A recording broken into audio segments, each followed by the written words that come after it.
It's hopping at the old beehive here on May 27th at, I don't know, 4:30 in the afternoon. I have taken out the sliding bottom board from the screened bottom of the hive to give additional circulation to the bees so they can air condition themselves, and I am pleased with the placement of the hive, which is good because I can't move it now. It's getting lots of nice shade in the hot afternoon. Seeing just a crowd of bees. It's possible that some of these are taking orientation flights because it's about that time that we're coming up on 4.5 weeks, and if Sophia started laying eggs right off the bat, then we definitely have some baby bees. And the first thing that they do when they leave the hive is just take some short flights to get acquainted with their surroundings. And that might be what we're seeing, or it might just be really hot in that wooden box and they might be out here getting cooled off. They're definitely enjoying their pool, which is quite dirty right now since the ash trees keep dropping things in there. We have lots and lots of bees flying around, dipping in, getting drinks, cooling off, and then they bring that water back in, and they actually put some of that water in the hive for stores. So we have our bee pool, and we have our lots of bees flying around. I'm seeing a lot of pollen coming in, but I'm also seeing a lot of bees that don't have pollen. So again, could be orientation flights.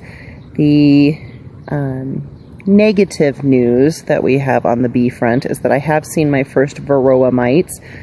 Those are the mites that the bees were originally able to fight off and survive, but now that their immunity and their strength has been weakened by these neonicotinoids and other chemicals that farmers are using on their crops and people are using on their lawns, the bees are no longer able to defend themselves as well against these varroa mites. They're about the size of a head of a pin, and I'm seeing 5 or 6 of them on the bottom board every morning.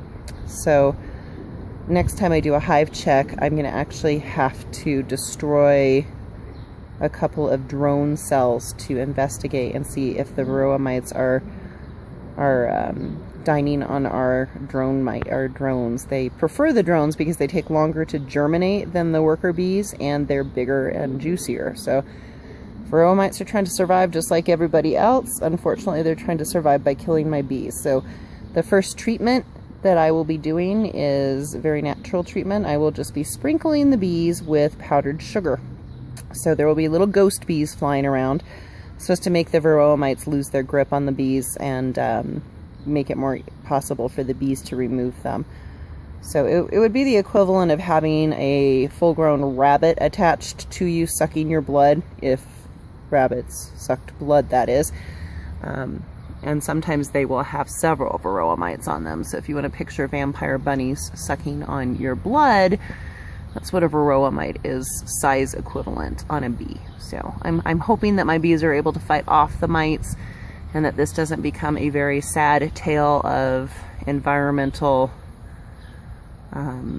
poisoning and Dee Dee's great bee adventure ending early. So we will keep our fingers crossed. All right, bees, you do your thing. Cool off, enjoy the pool, make some honey, feed some babies. We'll see you later.